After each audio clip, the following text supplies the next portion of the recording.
आपको बताएं कि एपिक्स कमेटी में मनशा के खिलाफ ग्रैंड ऑपरेशन का फैसला हुआ। तालीमी इदारों में मनशात फराहम करने वालों को टारगेट किया जाएगा। सीनियर सूबाई वज़ीर शर्जील इनाम मेमन ने बताया कि मनशात फरोशों के बुरे दिन शुरू हो गए। मुश्तरका चेक पोस्टें बनाई जाएंगी। ANF, रेंजर्स, पुलिस, एक्साइज की मुश्तरका चेक पोस्टें होंगी। मनशा के खिलाफ कार्रवाई के लिए ज्वाइंट टीमें बनेंगी। ज्वाइंटली कमेटीज बनेंगी, ज्वाइंटली टीमें बनेंगी, कमेटीज में ज्वाइंटली टीमें बनेंगी।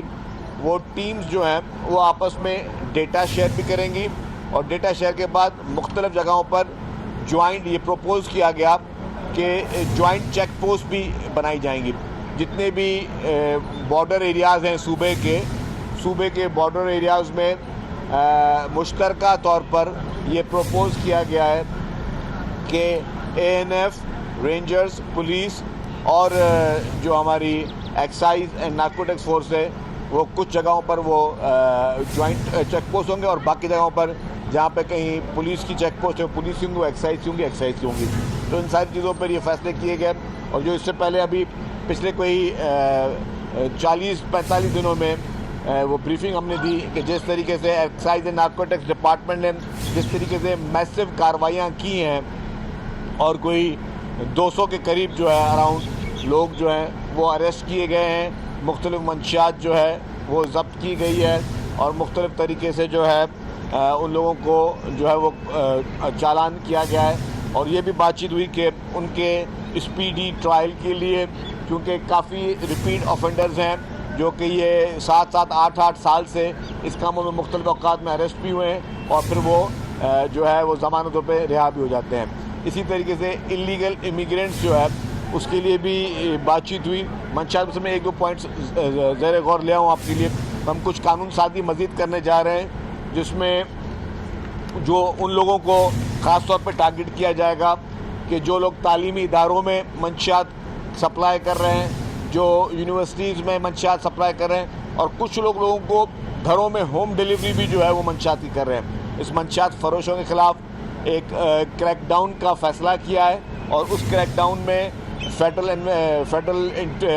जो है interior ministry, anti narcotics force, यहाँ पे सिंध में रेंजर्स, पुलिस और एक्साइज एंड नार्कोटिक्स फोर्स जो है वो सब जो है वो इस कार्रवाई करेंगे। इसमें उनको वफाकी जितने भी इदारे हैं उनकी मुकम्मल मुआवनत और ताउन हासिल होगा। तो जितने भी मंशियात फरोश हैं उनके मैं समझता हूँ कि बुरे दिन शुरू हो गए हैं। बेहतर है कि उस काम को छोड़ दें, तौबा कर लें, लेकिन अगर उन्होंने इसकी कंटिन्यूटी की तो उनका हशर जो है वो बहुत बुरा।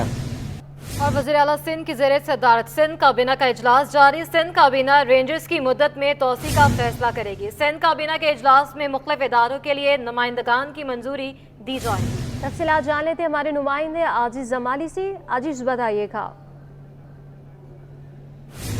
जी देखिए, सिंध काबीना का इजलास वज़ीर आला सिंध सैयद मुराद अली शाह की ज़ेर सदारत जारी है।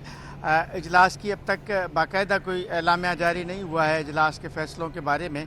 अलबत्ता सिंध काबीना का जो 25 नुकाती एजेंडा है उसमें 2-3 बड़ी अहम चीज़ें हैं। अभी हमें अपडेट कर रहे थे 25 निकाती एजेंडा है जो कि जारी किया गया है और इजलास अभी जारी है। मुख्तलिफ जो है वो फैसले जो हैं वो होंगे। आज जमाली हमारे साथ ही मौजूद हैं।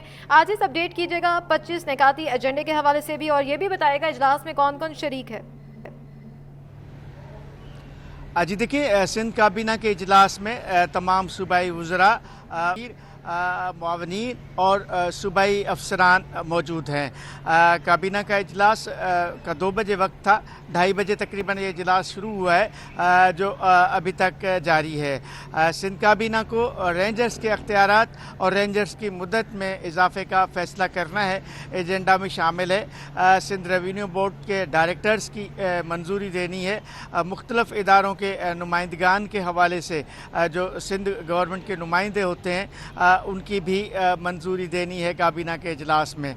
सिंध काबीना के एजेंडा में मुख्तलिफ तरक्याती मनसूबे भी हैं, नए बजट की तजावीज़ भी शामिल हैं। सिंध काबीना अमन अमान के हवाले से, चूँकि आज एपेक्स कमेटी का भी इजलास हुआ था, अमन अमान सिंध काबीना की एजेंडा में भी शामिल है, उस हवाले से भी फैसले किए जाएंगे।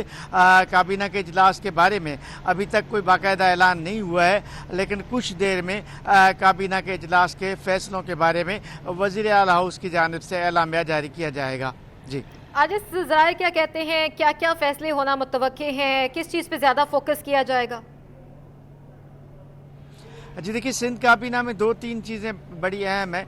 एक तो अमन अमान इस वक्त सिंध हुकूमत का सबसे बड़ा मसला है। गुज़श्ता 3 रोज़ से आप देख रहे हैं कि इसी हवाले से मुसलसल इजलास हो रहे हैं। कल भी थे, आज भी थे, आने वाले कल को भी इजलास हैं। आज अभी सिंध काबीना के इजलास में भी ख़ास तौर पे जो पुलिस के हवाले से जो मुतालबात हैं, सिफारिशात हैं, उन पर सिंध काबीना गौर करेगी। चौकियों के हवाले से ख़ास तौर पे सिंध के 5 से 6 अजला में डाकुओं के ख़िलाफ़ जो ऑपरेशन है, उस पर भी सिंध काबीना के साबिका इजलास में फ़ैसले किए गए थे। उन्हीं फ़ैसलों का तसलसल आज के इजलास में भी होगा, जिनको फॉलो किया जाएगा। सिंध काबीना के इजलास में आज जो है गंदम के हवाले से भी ज़ाहिर है कि गंदम की ख़रीदारी तो अब हो रही है, बारदाना का इशू भी है और इशू भी हैं, लेकिन इस हवाले से एक फ़ैसला भी करना है कि मुस्तक़बिल में इसको किस तरह देखना है। मुख्तलिफ़ टैक्सेस के हवाले से और डिजिटल टेक्नोलॉजी बोर्ड के हवाले से भी आज एक इजलास हुआ है, उस हवाले से सिंध काबीना में फ़ैसले किए जाएंगे। जी, आपको बताएं कि जमीयत उलमा इस्लाम के सरबराह मौलाना फजल रहमान कराची पहुंच गए। JUI ने जलसे में दीगर जमातों और कौम परस्त रहनुमाओं को भी दावत दी। मौलाना फजल रहमान ने JUI के मरकजी डिजिटल मीडिया सेल के इजलास में शिरकत की। मौलाना फजल रहमान की जानिब से डिजिटल मीडिया पर पार्टी को मजीद मुनज़्ज़म और मुतहरिक करने के हवाले से अहम हिदायत दी गई हैं। मजीद बात करेंगे, सैयद नुमान गुल हमारे साथ मौजूद हैं। नुमान, आगाह कीजिएगा। जी हाँ, बिल्कुल। जमीयत उलमा इस्लाम के सरबराह मौलाना फजल रहमान की कराची पहुंचते ही JUI के मरकजी डिजिटल मीडिया सेल का जो इजलास है वो मुनक्किद किया गया। इजलास की अंदर जो है वो सदारत के जो फराइज हैं वो मीडिया सेल के कोऑर्डिनेटर इंजीनियर जियाउर रहमान ने अदा किए, जबकि इजलास में मौलाना राशिद सोमरो, मोहम्मद असलम गौरी, मौलाना खालिद वली सैफी व दीगर जो रहनुमा है कराची के, उन लोगों ने भी इसके अंदर शिरकत की। इजलास में जो है वो जलसा आम के हवाले से, उसकी नशर व शात के हवाले से, मजीद मुनज़्ज़म और मुतहर्रिक होने के हवाले से गुफ्तगू की गई कि आज जो है वो जमीयत उलमा इस्लाम न्यू एमएजिनर रोड पर जो है वो एहतजाज करने जा रही है। और ये कहा जा रहा है कि सुबह सिंध के मुख्तलिफ इलाकों से यहाँ पर कारकुनान की और इनके जितने भी हमदर्द हैं, जो भी इनके हिमायत याफ्ता लोग हैं, वो शिरकत करेंगे। जबकि पीपल्स चौरंगी और इसके अतराफ की जो शाराएं हैं उन्हें जो है वो कंटेनर्स लगाकर जो है वो बंद कर दिए गए हैं, जबकि DCs की जानिब से भी अभी तक इसकी जो है वो इजाज़त नहीं दी गई है और पुलिस की भारी नफरी जो है वो मुख्तलिफ रास्तों पर तैनात है। जी, ठीक है, पुलिस की भारी नफरी जो है मुख्तलिफ रास्तों पर तैनात है। बहुत शुक्रिया नुमान गुल। JUI के सरबराह मौलाना फजल रहमान आज कराची में सियासी ताकत का मुजाहरा करेंगे। पीपल्स चौरंगी पर अवामी असम्बली के नाम से बड़ा जलसा आम होगा। आपको इस हवाले से बताएं कि JUI के सरबराह मौलाना फजल रहमान आज कराची में सियासी ताकत का मुजाहरा करने जा रहे हैं। पीपल्स चौरंगी पर अवामी असम्बली के नाम से बड़ा जलसा होगा। मजीद जानते हैं ताहा मलिक से। ताहा, तैयारियां कहां तक पहुंची हैं, कितनी कुर्सियां लगाई जा रही हैं?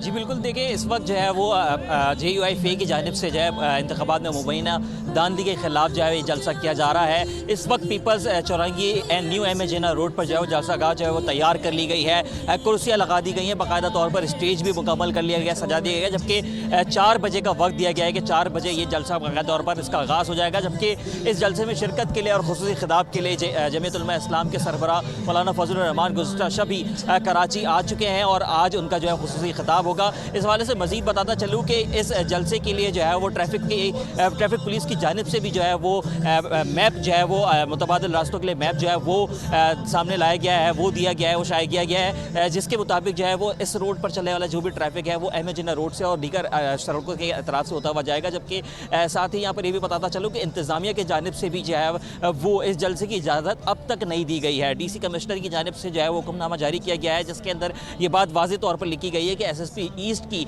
रिपोर्ट के मुताबिक इस जलसे की इजाज़त नहीं दी जा रही। जबकि जलसा जो है वो जमीयत उलमा इस्लाम के जो रहनुमा हैं रशीद अहमद खाक सर, उनके नाम पर ये जो हुक्मनामा है वो दिया गया है और जारी किया गया है। जबकि जमीयत उलमा इस्लाम का ये मौक़िफ़ है कि इजाज़त मिले या ना मिले हम ये जलसा करके दिखाएंगे। इसी जलसे के मुतालिक जो है वो कल भी प्रेस कॉन्फ्रेंस हमने देखा था कि जमीयत उलमा इस्लाम के रहनुमाओं की जानिब से की गई थी, जिसमें वाज़ेह तौर पर ये कहा गया था कि हमें इजाज़त मिले या ना मिले हम ये जलसा करेंगे। और इसी तरीके का जो सिलसिला है यहाँ पर होता हुआ भी नज़र आ रहा है। बाकायदा तौर पर ये जलसा गाह तैयार कर दी गई है और अब ये इम्कानात हैं कि 4 बजे अपने दिए गए वक्त के मुताबिक जो है ये जलसा शुरू होगा, जिसमें मौलाना फजल रहमान शिरकत करेंगे और खिताब करेंगे। अच्छा ताहा, इजाज़त तो मिली नहीं हुकूमत की जानिब से, तो अगर जलसा होता है तो कानून के मुताबिक क्या कार्रवाई होगी? जी बिल्कुल, देखिए इसमें कानूनी जो है वो अमल किया जा सकता है। दीगर जो कानून नाफिज करने वाले इदारे हैं इसको रोक सकते हैं, लेकिन ये तमाम तर जो चीज़ें हैं ये कानून नाफिज करने वाले इदारों के हाथ में है, पुलिस के हाथ में है, डिस्ट्रिक्ट कमिश्नर के हाथ में है। देखना होगा और वक्त का इंतज़ार करना होगा कि वो क्या फ़ैसला करते हैं और क्या फैसले लिखते हैं। ये जो है हमें आने वाला वक्त ही बताएगा कि इस जलसे को करने पर जो है वो क्या कार्रवाइयाँ की जा सकती हैं। ठीक है, बहुत शुक्रिया अपडेट करने के लिए।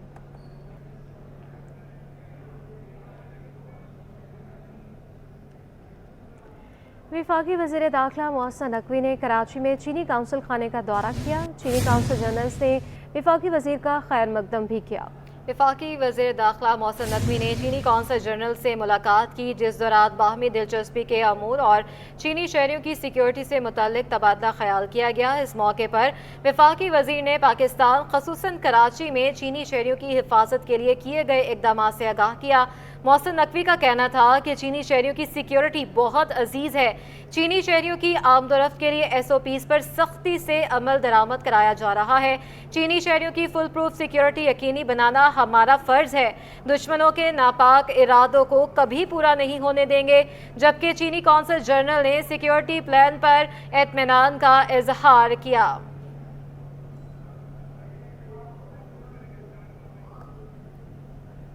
गवर्नर सिंध कामरान खान टिसोरी वफाकी वज़ीर दाखिला मोहसिन नकवी के मौतरफ। मोहसिन नकवी के पंजाब में काम बेमिसाल करार दे दिए। वफाकी वज़ीर दाखिला के लिए तालियां भी बजवाई। कहा सब ने मोहसिन नकवी की कारकर्दगी देखी। लाहौर में कलील अरसे में तरक्याती काम मुकम्मल किए गए। मोहसिन नकवी की कारकर्दगी से बहुत मुतासिर हुआ हूँ। जब कोई इंसान काम करना चाहे तो कोई रुकावट दरमियान में नहीं आ सकती।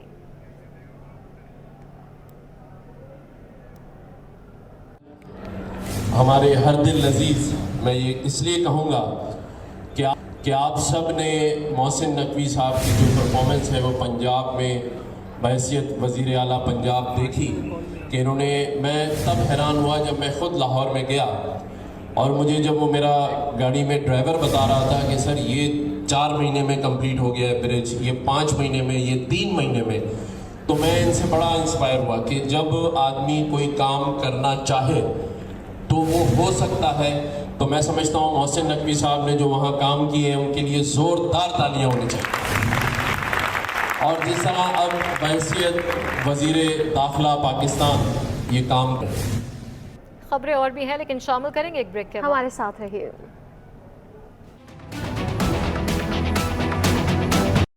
फाइजा ब्यूटी क्रीम खरीदें, कोड स्क्रैच करें और 0300122319 पर सेंड करें। पाएं बेश कीमत इनामात। जल्दी करें, कहीं देर न हो जाए।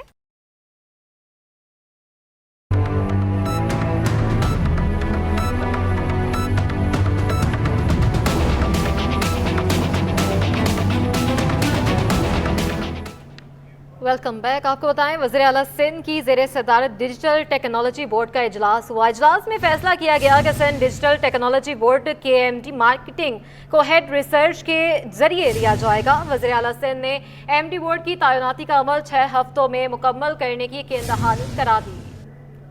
जी हाँ, आपको इस हवाले से बताते चलें कि वज़ीर आला सिंध की ज़ेरे सदारत डिजिटल टेक्नोलॉजी बोर्ड का ये अहम इजलास हुआ है। इजलास में ये फैसला किया गया कि सिंध डिजिटल टेक्नोलॉजी बोर्ड के MD मार्केटिंग को हेड रिसर्च के जरिए लिया जाएगा। वज़ीर आला सिंध ने MD बोर्ड की तैनाती का अमल 6 हफ्तों में मुकम्मल करने की भी यकीन दहानी करवा दी है। तफसीलात जान लेते हैं आजिज़ जमाली से। आजिज़ बताइएगा।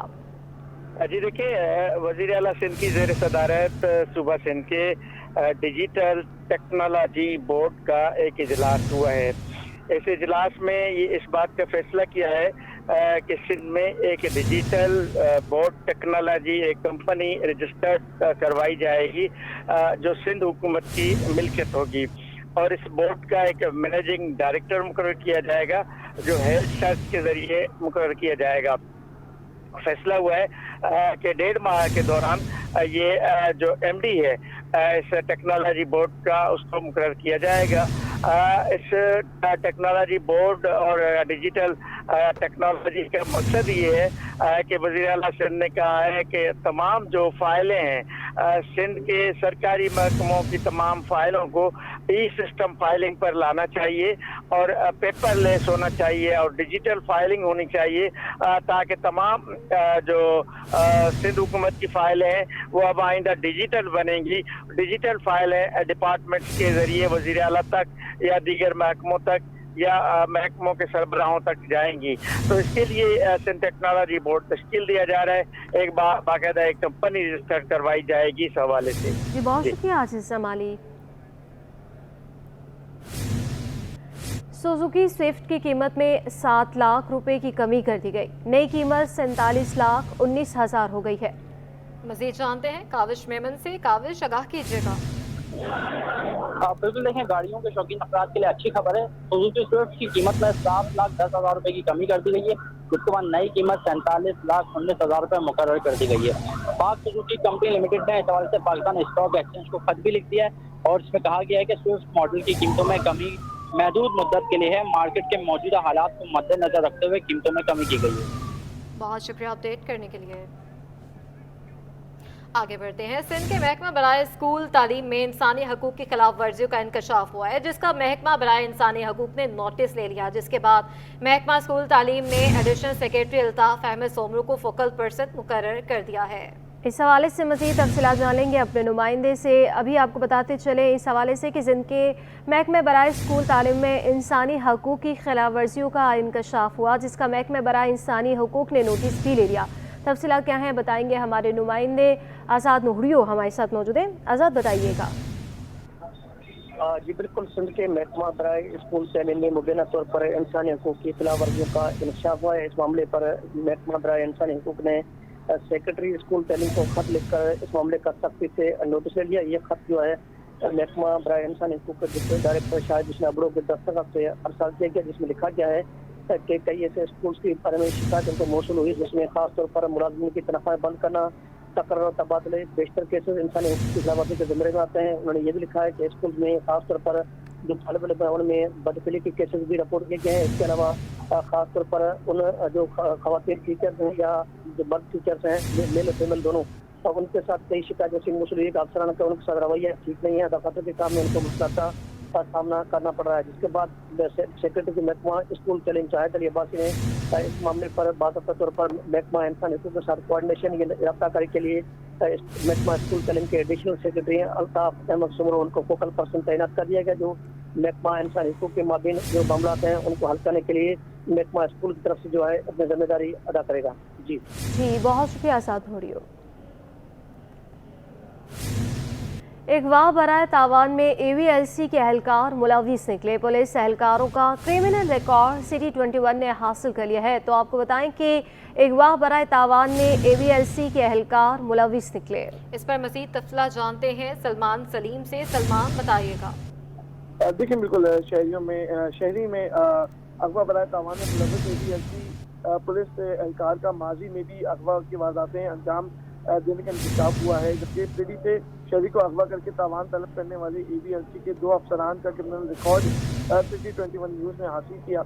गिरफ्तार सब इंस्पेक्टर मुख्तियार साल 2022 में भी अगवा के मुकदमे में गिरफ्तार हो चुका है, जबकि गिरफ्तार सब इंस्पेक्टर के खिलाफ अगवा और इससे दहशतगर्दी की दफात के तहत थाना फरीदाबाद में मुकदमा दर्ज हुआ था। इसी तरह गिरफ्तार एएसआई रिजवान साल 2021 में अगवा के मुकदमे में गिरफ्तार हो गया था, जबकि एएसआई के खिलाफ मुकदमा थाना पीडी में दर्ज हुआ था। गिरफ्तार दोनों अफसरान समेत 3 पुलिस एहलकारों ने सदर दाऊद पोता रोड से 3 रोज कबल शहरी रफीउल्लाह को अगवा करके तावान तलब किया था। गिरफ्तार सब इंस्पेक्टर सिटी डिवीजन के इंचार्ज मुख्तियार जो है वो नबी बख्श थाने से गिरफ्तार किया गया, जबकि एवीएलसी पुलिस ने शहरी को अगवा करने के बाद नबी बख्श थाने में कायम एवीएलसी के दफ्तर में मकवी बना रखा था। जी बहुत शुक्रिया सलमान। नॉर्थ नाजमाबाद में दोस्त लड़की को कत्ल करके खुदकुशी का मामला। वाकई की सीसीटीवी फुटेज सिटी 21 ने हासिल कर ली। सीसीटीवी में गोलियों की आवाजें वाज़े तौर पर सुनी जा सकती हैं। बुरहान ने 5 बार गोली चलाई। मज़ीद क्या तफसीलात है जान लेते हैं अनुषा जाफरी से। अनुषा बताइएगा ये क्या मामला है, पुलिस की जानिब से अब तक क्या तफसीलात सामने आई है? बिल्कुल, नॉर्थ नाजमाबाद में निजी कंपनी में लड़के ने लड़की को कत्ल करके खुदकुशी की थी। वाकई की पहले के मनाजिर की किसी भी फुटेज सिटी 21 ने हासिल कर ली है।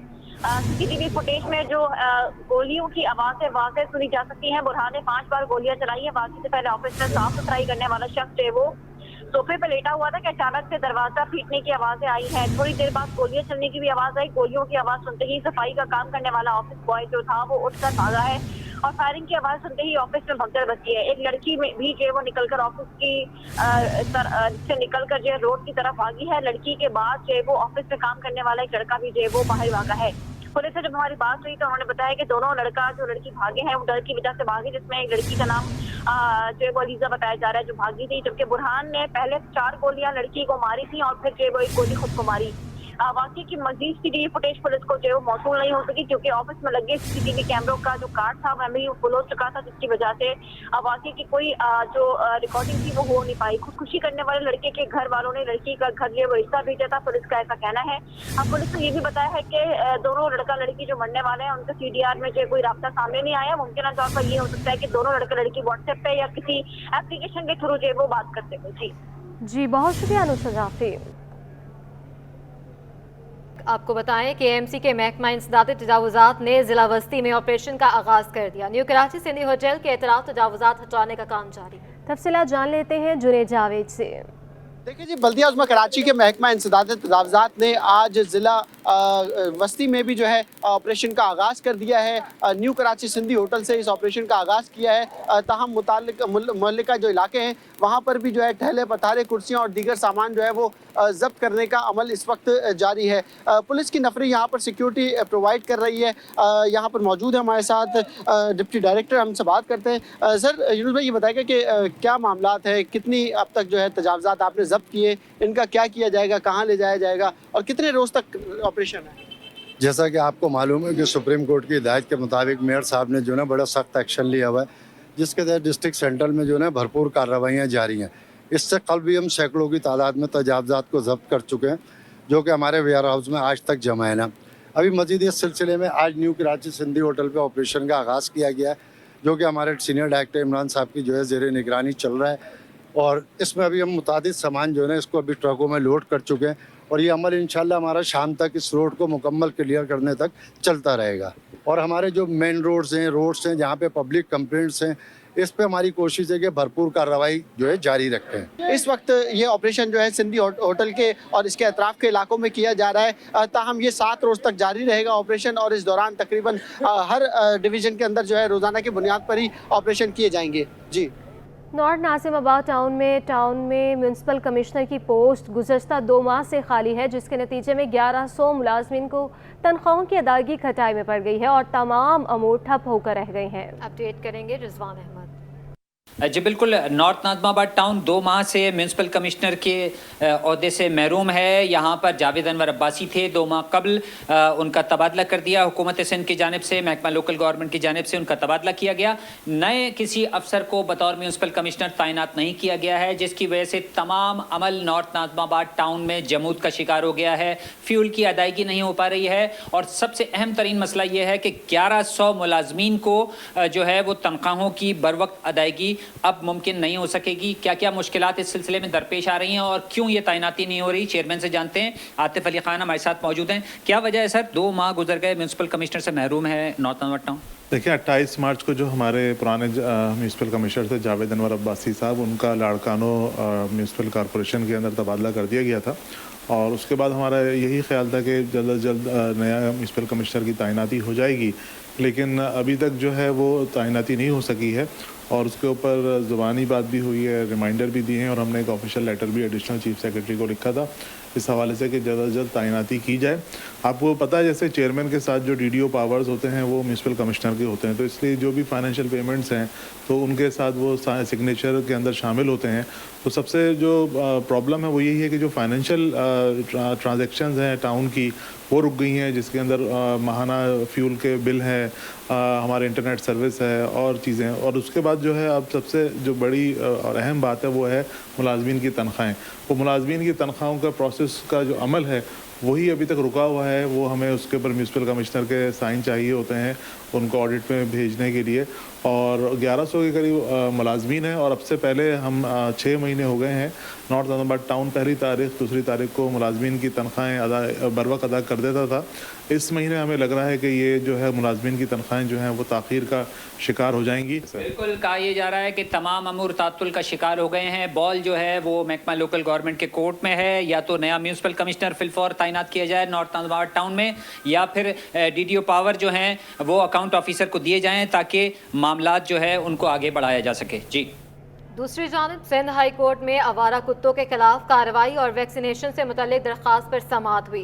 Director anti rabies control project ने रिपोर्ट जमा करा दी। तफसीलात जान लेते हैं अपने नुमाइंदे मुमताज़ जमाली से। आज सिंध हाई कोर्ट कराची में आवारा कुत्तों के खिलाफ कार्रवाई और वैक्सीनेशन से मुतल्लिक दरख्वास्त पर समाअत हुई है, जहां पर project director anti rabies control ने अपनी अमल दरामद रिपोर्ट अदालत में जमा करा दी है।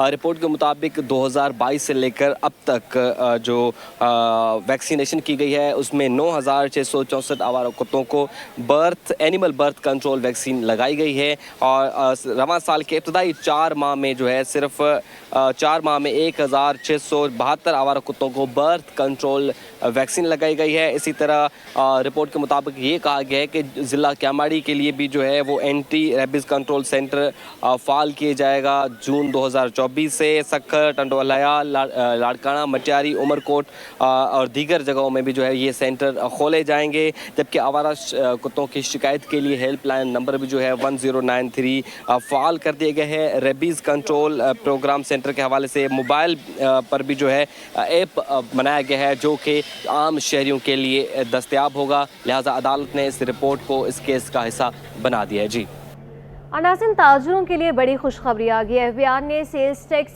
SRO 350 की मुतनाज़ा शिकों को मौखर कर दिया। कराची चैम्बर की सदर इफ्तिखार अहमद शेख का कहना है कि वज़ीर आज़म से मुलाकात में SRO 350 पर तहफ़्फ़ुज़ात का इजहार किया था, जिस पर फौरी अमल किया गया। अपडेट करेंगे अयाज राना। जी बिल्कुल, ताजर बरादरी के अंदर SRO 350 को लेके एक तशवीश की लहर थी, जिसके अंदर वो परेशान थे कि वक्त से पहले एक तो उनसे बैलेंस शीट और दूसरा जो है टैक्स रिटर्न्स फाइल करने की तारीख का भी जो है वो इजरा कम कर दिया गया था। उसको लेके अब क्या अब वो हल तलब हो चुका था, तो होना था, या वो हो चुका है, उसको जानने के लिए इस वक्त हम मौजूद हैं कराची चैम्बर के प्रेसिडेंट के साथ इफ्तिखार अहमद शेख साहब से जानते हैं। इफ्तिखार साहब, SRO 350 एक तशवीशनाक थी खबर जो कि तमाम ताजर बरादरी आप से रजू कर रही थी, तो क्या हुआ, उनसे FBR से कोई बात हुई, उसके ऊपर क्या पेशरफ्त है? देखिए जी, 350 SRO 350 जब से आया था उसके अंदर हमने एतराज़ात भेजे थे। जैसे ही आया था हमने FBR को लिख के भेजा था कि ये वर्केबल नहीं है, बिजनेस कम्युनिटी इस पर काम नहीं कर सकती, लिहाजा इसके अंदर कुछ अमेंडमेंट दरकार है, तो उसको अमेंडमेंट किया जाए। जिस पर FBR जो है बिल्कुल इसमें कोई चीज़ इसके अंदर अमेंडमेंट नहीं की उन्होंने। फिर हमारी मुलाकात जब प्राइम मिनिस्टर साहब से हुई तो हमने प्राइम मिनिस्टर को गोश गुजार की इन फ्रंट ऑफ मिस्टर तोमाना साहब भी वहाँ बैठे हुए थे, हमारे चेयरमैन जो है FBR के, कि जी इस तरह हमारी कोई रिटर्न नहीं जा रही। 22 तारीख तक आपने एक्सटेंशन दी थी, लेकिन एक्सटेंशन इसका हल नहीं है जब तक कि वो उसके अंदर 2 एम्बिग्यूटीज़ हैं, 2, 3, 4 उसको हटाया नहीं जाएगा तब तक के टैक्स रिटर्न जाएगी नहीं। प्राइम मिनिस्टर को हमने रिक्वेस्ट की कि इसको इंटरवीन करें और एक तो इसको हम मौखर कर दें आप फौरी तौर पर और हमारे साथ बैठकर इसके अंदर जो इसके कदो खवाल है उसको बेहतर करके हम, ताकि लोगों को आसानी से वो रिटर्न डाल दिया जाए और लोगों को जुर्माने ना पड़े कि जी लेट रिटर्न में डालते हैं। तो उन्होंने उसी वक्त आप ऑर्डर किया था हमारी मीटिंग के अंदर भी कि इसको अबाइंस में डालें और इनके साथ बैठकर इसको सॉर्ट आउट करें। देखिए, एक तो उन्होंने अमेंडमेंट इशू कर दी है, बैलेंस शीट की तो अमेंडमेंट इशू कर दी है उन्होंने, वो SRO के तहत कर दी है। बाकी भी उन्होंने उसके अंदर कुछ अमेंडमेंट्स इशू किए हैं जो हमारे मुतालबा थे, लेकिन एज इट इज़ नहीं किए, उसकी वजह से भी प्रॉब्लम आ रही थी। तो वो इंशाअल्लाह ताला मैं समझता हूँ कि जो हमारे कराची चैम्बर के जो रिकमेंडेशन है उसी हिसाब से SRO 350 चलेगा।